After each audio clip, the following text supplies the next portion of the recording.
Thank you so much, JOFF, for that amazing presentation. Hi. We, of course, know you from way back when you were still here in the Netherlands with us, and now you are our colleague in New York, and it is so precious for all of us, I guess, here to have this moment to talk about our education. As you have just shown how important it is. And it's a very hectic period here, at least in the Netherlands. You know, the semester is coming to an end. We're in the midst of assessments and graduation and putting together beautiful exhibitions and presentations. But yet, here we are together. I'm also, we're going to do a short introduction round. Everybody will introduce themselves. I am a fashion theory and research teacher at the Gerrit Rietveld Academy Fashion Department. And Oscar is a colleague of mine. You can introduce yourself.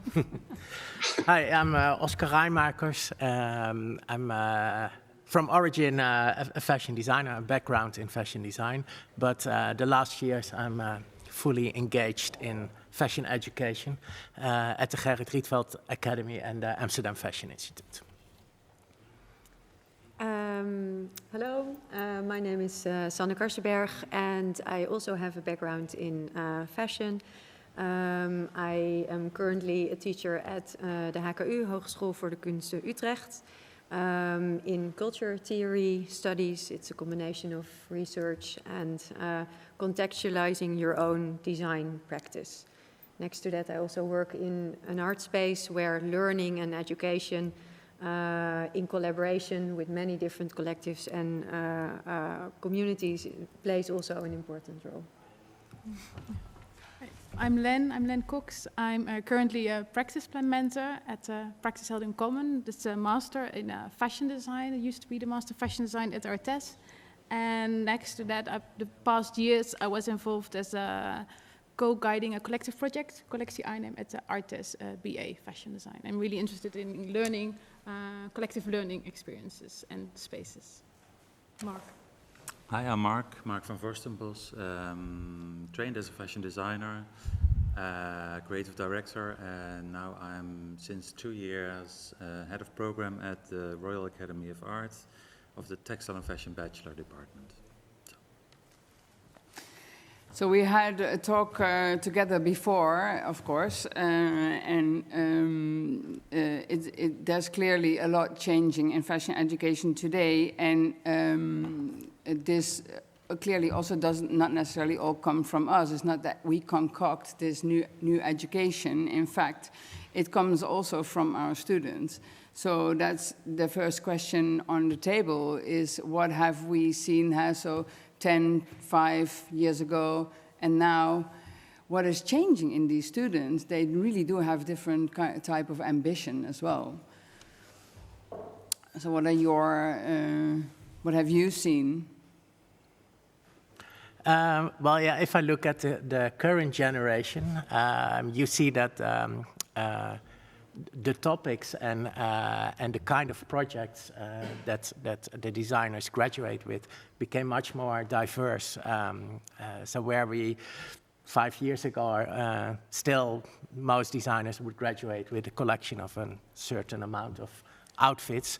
That format,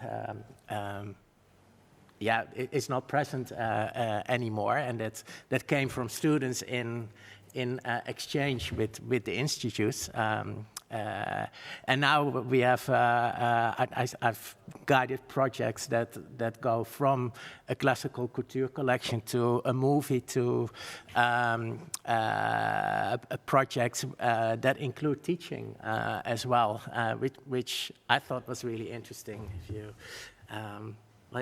teaching is often a really good way of learning, and to hear about the students' experiences teaching other groups of people was, for me, one of the surprises of this semester.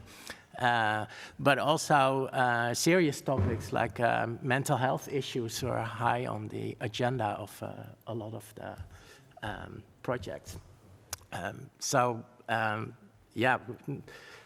My conclusion would be much more diverse broader projects. Yeah. How about you, Mark, in The Hague? Yeah, what I notice is that the reference is no longer the fashion in itself as a field where we aim for, because the fashion as a professional business is transforming as we speak. You know, we have to redefine it completely, I think, if we want it to be relevant for the future. And what I notice is that students are very much more looking at their own lives instead of at fashion as a phenomena or something. And I think maybe even the COVID situation helped there a little bit, because it forced them to look more inwardly and to actually look where they are themselves in their lives. So it's much more elementary and essential. And I think that's amazing. So, yeah.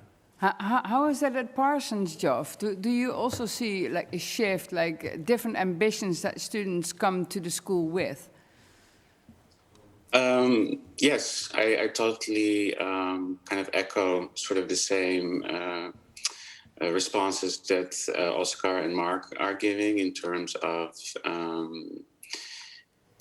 different kind of outcomes, different kind of reference points. Of course, I also think that of course, in this current climate, and especially in the last year, I think it has kind of forced all of us to kind of take a step back and think about what is our work, what kind of desires do we have, what are our ambitions moving forward for us as a program as well, but also for our students. So we're sort of trying to kind of be very responsive in conversation of what do we really want to address. And I definitely feel, of course, there's a variety of so many different students. We work very individual with each student, really kind of highlighting their expertise and their focus. So these are sort of individual conversations as well with students.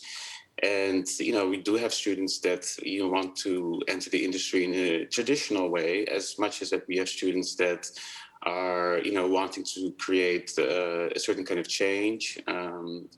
So I feel like, yes, like there's a greater awareness, there's a bigger criticality towards the industry itself. Like, do we actually want this kind of industry? And of course, we're all in this moment of kind of trying to figure it out, I guess, because we're in this transitional moment. But, I think it's a really great move forward. What we can do as designers, of course, with my presentation, also in terms of the curriculum, to kind of see how we can help others with our skill sets. Yes, so I think that's sums it up more or less. That's obviously it's strange also on this online thing, I have to say, but I'm getting adjusted. We never really got adjusted, do we? And it's obviously also quite a difference between an MA and a BA study. And Lenn, you just made that switch from bachelor to master, and you have a different type of students in the master. Mm-hmm. Can you also talk about that? Yeah. Well, I also really noticed a need for, with the master students at Practice Held in Common, to build like collective structures of support. But to really have this awareness of how you actually want to live your life and how you can organize your own relationship within that and build your own systems and then find your own place within that. So as a student, find like how do you want to relate to your practice and further to your life, how can you build your own systems with that? And yeah, actually it's really more about creating economies of communities and exchanging within that. I think that's such a learning environment we need right now, and I'm also learning that with the students together. So that's something, because I also, some students shared like, I don't have to do it by myself. This awareness that I also really realized through them is that's such huge and so important, that we find support systems together and also in our practices and with our practices. Yeah, so it's really fascinating. So we're in this transition and we're in it together with students. It's not like that we are the know-it-all, like, okay, you want to work in fashion, we'll teach you what you need to learn, and then we'll send you off. That is really end of an era that actually never happened in my tenure anyhow. But how is that in Utrecht, Sanne? No, I think indeed the word transition is very important, and in that sense I also feel that what you are already saying, conversations with students are very important also to understand what are their needs on the moment, especially with everything that's going on, and also how can you actually kind of try to bring this also in taking yourself also an effort into finally changing also a fashion system, which we all kind of try to rethink. Yeah, so I think it's very much about trying to listen also as a teacher, trying to develop different skills maybe that we're not really used to. Yeah. Yeah, so someone already mentioned also the topic of mental health. When we spoke in preparation, we acknowledged to each other that we're actually doing a lot of emotional labor, so the whole teaching and being a student is a very emotional relationship also, and it's beautiful that we can talk about mental health issues. And there's other issues, like very political issues, racism. We also acknowledge that here we are, 5, 6 white people, again. So, and the students have these kind of emotions as well. They want more diversity in the education, and well, we want that too. Cases like this, very political things that come also in the education.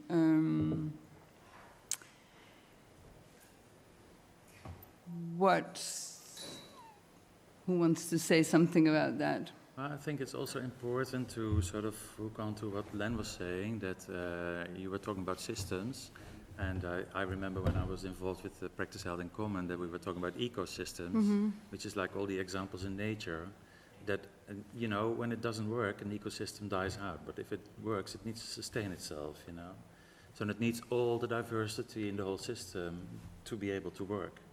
So I think we can learn a lot from that as well, you know, looking at more natural existing systems. Yeah. And it sounds a bit preachery, I'm aware of that, but I think, you know, we can learn still, and that's what we're doing at the moment. We're learning, all of us. So. Yeah, we're learning together with the students. It's like this group learning experience, which is also sometimes a bit scary, because we're still like at the Rietveld, for instance, so we're in this big change. At the same time, like, okay, but still there are basic skills that we need to develop, but we're also really broadening the discipline. So we're really, as we speak together with the students, inventing new practices. Oh, this could be a practice, you know, like what you're doing right now, this research. That can evolve into a practice. Doesn't exist yet. You're going to do it. And still, we're talking about teaching them basic skills. So we concluded also that if we would, you know, in an ideal situation, we would have much more time also with our students to do this also as educators. I think it's often about preconceived ideas about what things should be, both on the student as on the teacher side. I mean, I remember last year at the Rietveld, one of the graduates where we sort of at a certain point realized, well, actually, you're doing certain stuff in your life, and we're talking about what your graduation project should be. And at a certain point realized that the way she lived her life was her project. Exactly.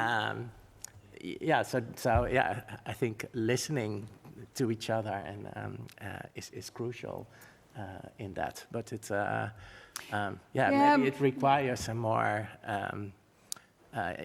open mindset, but also more vulnerable from both sides. But we still have, so you're still training them to first of all find their voice and also develop work with materials, shapes, etc. So these basic skills, and then next to that there is like, so this broadening can also be difficult because they want to go into digital and they want to go everywhere, all over the place, make documentaries, do social projects. There's like all these extra skills that come on top of the creative skills of making and developing those skills. But we don't have more years. We don't have more hours to teach. No, but it's also, when you graduate, it's just the beginning, you know? It's not like the end of your development. It's just the setting of the tone of voice and the development of the skills to be able to express yourself.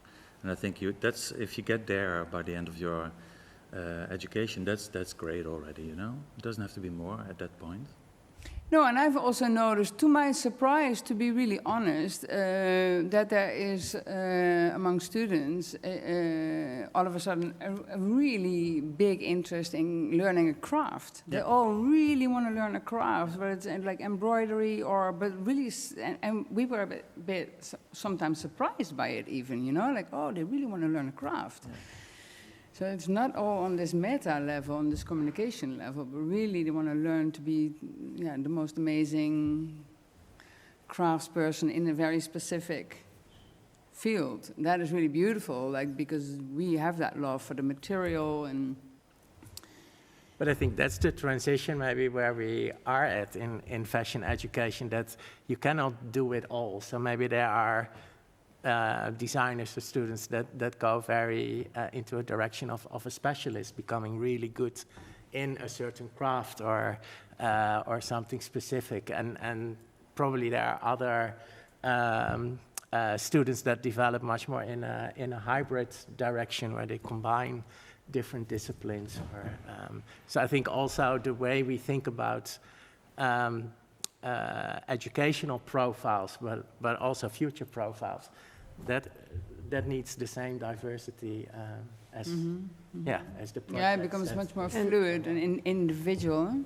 And I think you could also say, when you're really diving into a specific craft, you're almost also starting to communicate with this material. So again, it is about also understanding the material, so also almost listening, you could say, to a material.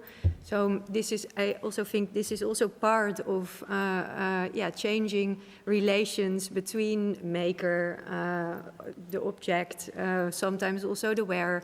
So in all these kind of things, I think it's very much about changing relations between, and less maybe about creating new objects, but more about creating new relations.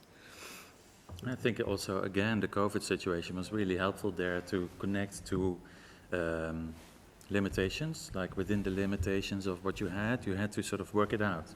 And you couldn't go to the shop to buy new material. Couldn't buy fabric, you could learn some skills on the YouTube, or maybe talk to a teacher, but it was very limited, and that was sort of a boost for sort of self-awareness in a way, and what students were really interested in. And I thought the projects that came out were really interesting. Mm-hmm. Yeah. So how is that in New York, JOFF? In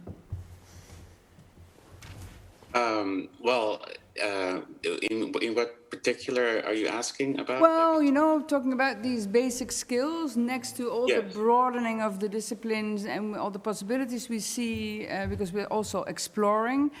But there's also basic skills, and then that we at least see that there's this really fascination with craft, really with the materiality and with making things and inventing a craft, etc. Right. I mean, first of all, I think, with all students that come into the program or start the education, they have this personal transformation. For BAs, often they move out of their parents' home, start living on their own, the whole college experience and connecting with your peers, etc. I feel like that's also the transformation on its own, I think. And then on top of that, I think, they are also sort of stepping into a so-called formula, of course, in terms of you go through these 2 years, this is what you're expected to do, you have these courses, etc. There's, of course, this sort of understanding of teacher-student relation. But again, I think, working really individually and also going back to the mental health issue or even, cultural backgrounds that students are coming from, in order for us as teachers to really listen to that and really understand or try to Do we have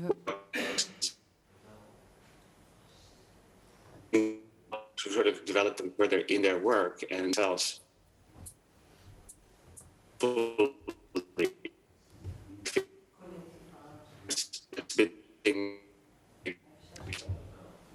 to behave like this as a student. And we also have these conversations with a lot of our students because, of course, there's this pressure of like, oh my God, it's going to be my final collection of the program. There's a lot of pressure on that, right? Because that's sort of that entry into the world in a way, industry or your own practice. And we often have start of something. This can continue on. Like you don't have to immediately put everything into, one outcome. So I'm happy that, especially also with COVID, just teaching online, I thought it was a really great experience in the sense that I can connect with students in a sort of private space, actually. It allows them to open up more, I think. When you're teaching in the classroom, there's, of course, this added pressure of, having your fellow peers next to you.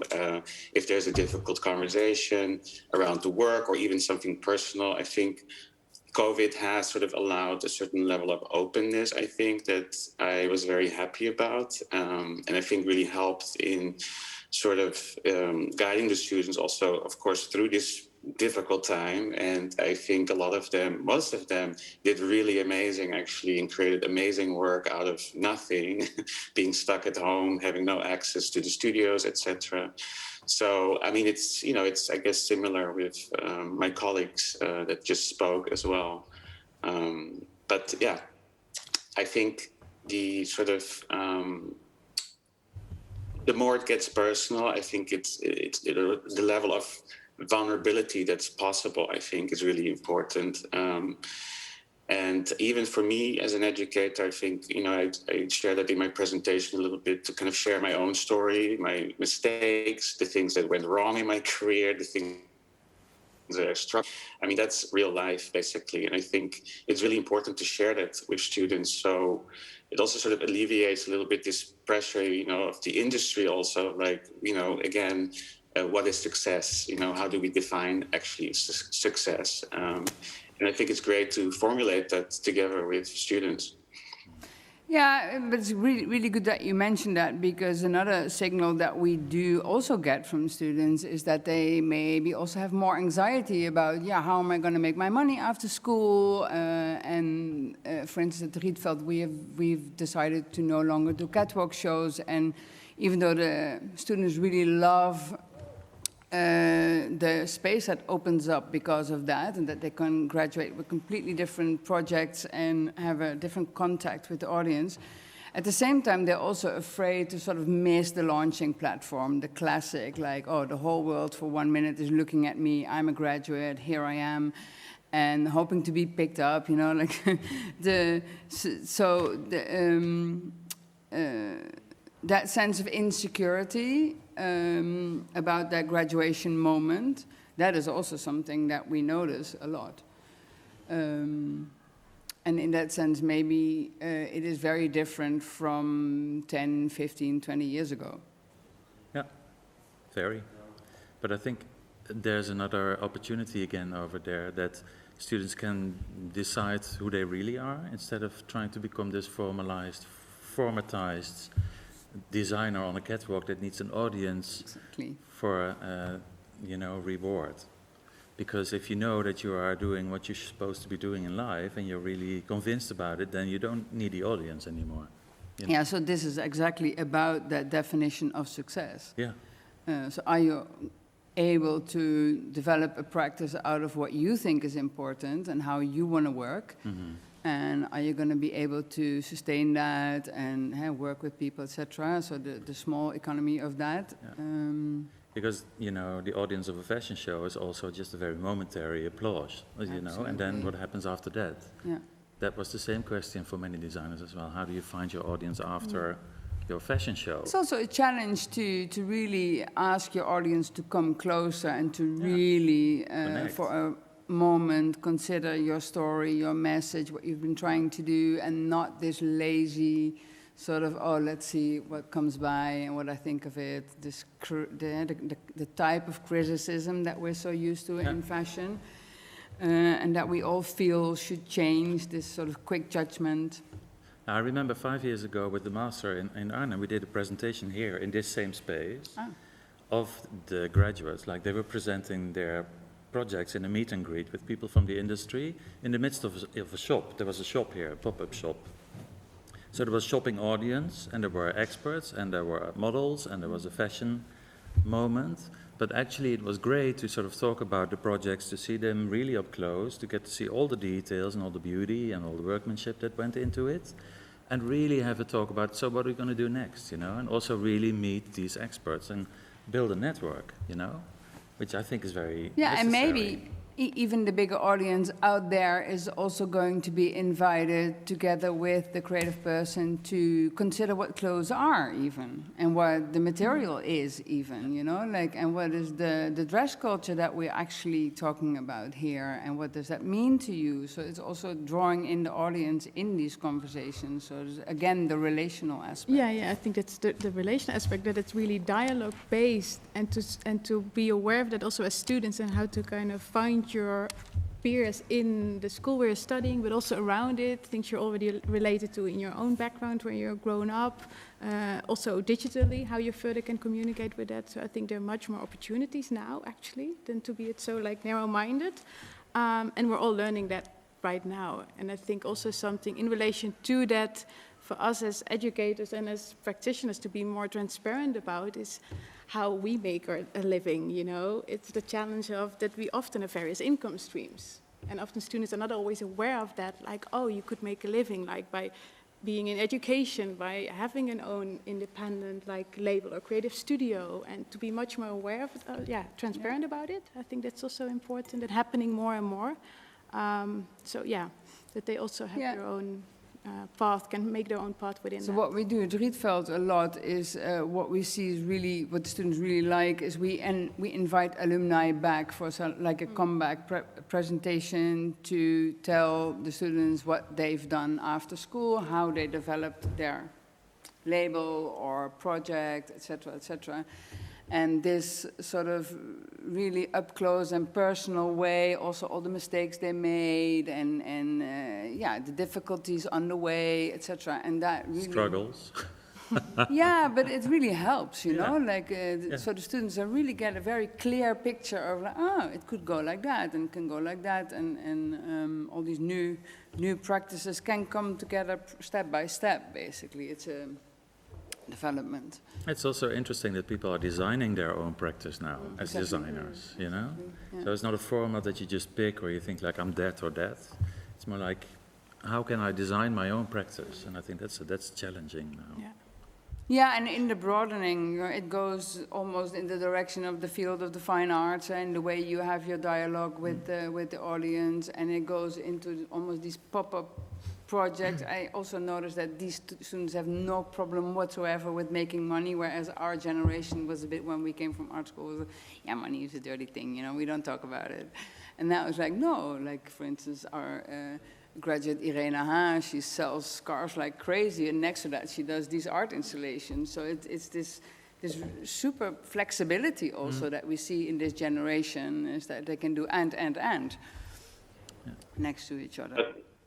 I mean, I do think that we also have to, of course, acknowledge in the same time, that there's high tuition rates. Education is really expensive for a lot of students. I mean, they take out loans, etc. And I think, we talk a lot about education in terms of, our students it's the new generation. They're the change makers, and I believe in that because that's also how I'm, working with my students.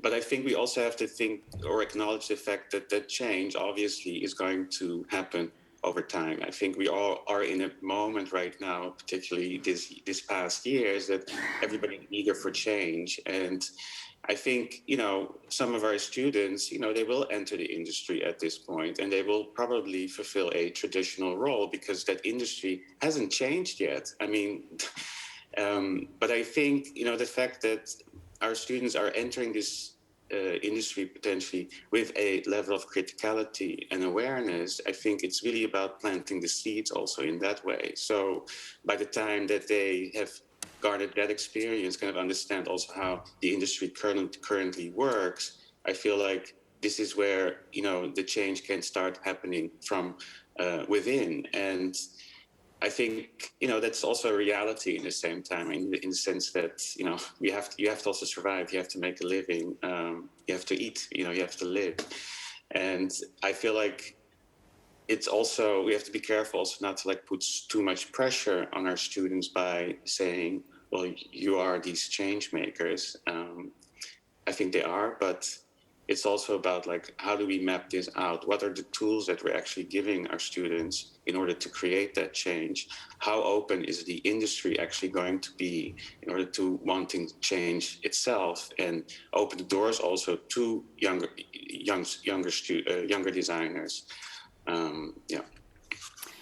Yeah, but I really think the industry is super aware that this new generation is where the power lies as well. I hear from very big companies that their quotum of Gen Z is quite high, and they need these young kids there. They represent new values, new speeds, new everything, and they're also a generation that's actually quite vocal. They are not just going to sit in the corner and be quiet. They're going to say okay, great, love working here, but I want to see myself represented more in what you guys do. For instance, from a cultural perspective or a gender perspective, whatever, the whole diversity situation. And I really love that. There's this really sort of very strong attitude. Strong personalities that know who they are. And talking about basic skills, I think at least in these art schools, is that is really what we do next to teaching all kinds of skills, is definitely develop their stories. Who are you? What do you want to contribute to this field? That's even their starting point, in their professional lives. But there's also a growing request just for new or not a request, but new industry profiles are popping up that never existed yet. Exactly. And people of our generation don't have those skills or experience. So, besides that, I agree, the change on many topics goes slowly, but there are also, on the digital field, for example, those changes are moving quite fast. And opens up for many new possibilities for designers to find their place. Yeah, and these new things are also very interesting for the bigger companies out there, I think. For instance, these cultural dialogues, if you're a bicultural kid and you go, you say okay, I want to really bring this to the fashion field and to even what big companies do. So that's very exciting, no? Yeah, but I also think that next to the big companies, there's never been so many small companies being launched now, and projects that are not necessarily sort of going for the profit, but they're going for the content. And I think that's also, again, a great development. And it's also transdisciplinary. It's not even only about fashion. It's about a lot of stuff that we design, that we surround ourselves with, and that we want to have in our lives, So I think it's, there are many more possibilities now. And as you say, they are vocal, the new generation, but they're also go-get, They really go for it. If they want something, they do it. Yeah. And, they don't feel themselves held back by difficulties, because the world is already sort of fucked up and out of balance anyway, so you just do your thing. Yeah, because we have not mentioned the word sustainability at all, but because we already acknowledge that it is in everything that they do anyhow. And then it's also about the way they want to work, and sustainability is almost like a complete given, even though there's also a lot of technology involved there, and that we all have to acknowledge that all needs to step up. There needs to be a lot of money for innovation so everything can actually really go sustainable. But this generation, when it comes to that, and I'm talking people, planet, the whole thing, so also how we work together, and what we teach our audience, what we want them, the way we want them to engage with what we do. So this is also really a topic. Yeah, I think also that sustainability, I think we discussed it also in our previous conversation, like it's not anymore something that needs to be done. It's not like from a feeling of guilt, but it's more how do I relate, well, again, like how do I relate to the things in my surrounding and what are the values that I want to base my relation on. And that's already in itself, I think, questioning also what sustainability could be. Maybe it is not yet, but like how do I want to deal with things, and how could I give that a translation into what I make, or indeed in all the small practices actually. Yeah. And then also it's less about this factor of competition maybe in the big industry, but it's more like, yeah, but if I really question what kind of values do I base my practice on, maybe it's not competition. And I think competition is, of course, also like one of the factors in not sustainable kind of speed, fashion industry, etc. So I think that's a very beautiful thing, actually, that already, in a way, happens. Yeah, you see a lot of transition there as well, because I remember a couple of years back, it was really actually quite difficult. We were like, yeah, are we going to force, you know, do we all... you know, as educators also really say, like, from now on, you have to work in a sustainable way. It feels that you know, that was really difficult. And now we are already past that, and we're having a completely different type of dialogues because of the students are also in it in a different way, I think. How is that in New York, the hot topic of sustainability, JOFF? Yes, definitely. You know, it happens at many different levels, of course, and I think the term sustainability is sort of, you know, taken more at a broader level, like what's a sustainable way of living, what's a sustainable way of my practice or my creativity, and of course also how we make clothes, who makes the clothes, who develops the work. The program also is very much focused on actually a craft, or students getting a craft. I think understanding how things are actually made, the time that it takes, what it takes to produce it, and how it's produced. I mean, these conversations we are consistently having with our students. And of course, you know, there are again some students that are very particularly focused on that particular thing of sustainability, and others address it in a different way. So I think it is a conversation, as much as the diversity and inclusivity. All of these things are, you know, the topics that are definitely being discussed and within the work with our students. So yes. Yeah, so in conclusion, I think it's really beautiful and very exciting that, you know, as education institutes, we are at the moment also learning together with the students, and we're also learning again to think again and again, what is education, what do we do? And it's less top-down. We do that now together with our colleagues and the students, and everything that happens outside of the school even as well. Yeah, Mo, can I also add to that? Because I think we were talking before about sustainability, and you were saying something beautiful about what is it that you want to sustain. Yeah. You know, so it's more about values. And then it can also be, what culture do you need to sustain, you know? How can you transform the culture that we created as fashion culture, you know? So it's also, it's not all about keeping what we have, you know? Sometimes it's also about really changing what we did. Exactly, and there is much more a sense of community as well, you know. I mean, before it was everybody was like, oh, the star, you know, the graduation star, and now you see there's also students that want to almost graduate as a class. They want to graduate together. It's like, no, we are a group. We're doing this together. It's less this solo. Venture as well, which is complex from an education point of view, because how do you assess the work of a group? Huh? So how do you give a diploma to a group?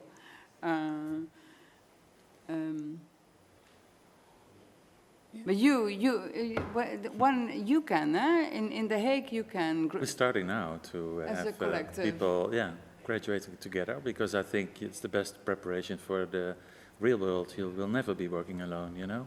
So if you can train that already during the course, that's an amazing opportunity. But it's tricky. How can you sort of It is so assess? difficult, isn't it, Lenn? Yeah. I mean, Yeah. you do group projects the whole time. Yeah, but also like all those education systems are so based on this often like individual learning paths and structures. So if we really look at the bigger issues, we also have to change in there. Yeah, all the assessment things that are- systems. yeah. Yeah. So that's looking really at the bigger system. But I think that's so individual driven and kind of success, competition. But if that's not what we look for anymore, or maybe at some place, but not at all places, how then we kind of redevelop the systems, education systems also together. So there's quite a kind of work to do while the train needs to keep on running in a sense. So that's also the challenge within that. Yeah, and never enough time also for everything, but we try our best. We work also very hard. We have to wrap up our panel. JOFF, thank you so much for joining us from New York. So much for having me. It's great to have this contact. We should do this much more often, actually. Yes, please. Any last words on the table? Did we forget to mention something? No. I want to thank you, JOFF, for his beautiful presentation. Definitely. Really Thank you. beautiful. We were all very moved. It's a beautiful and important story. Yeah, very. Thank you so much. Thank you. Okay, thank you, Jof. Bye-bye. Bye. Bye.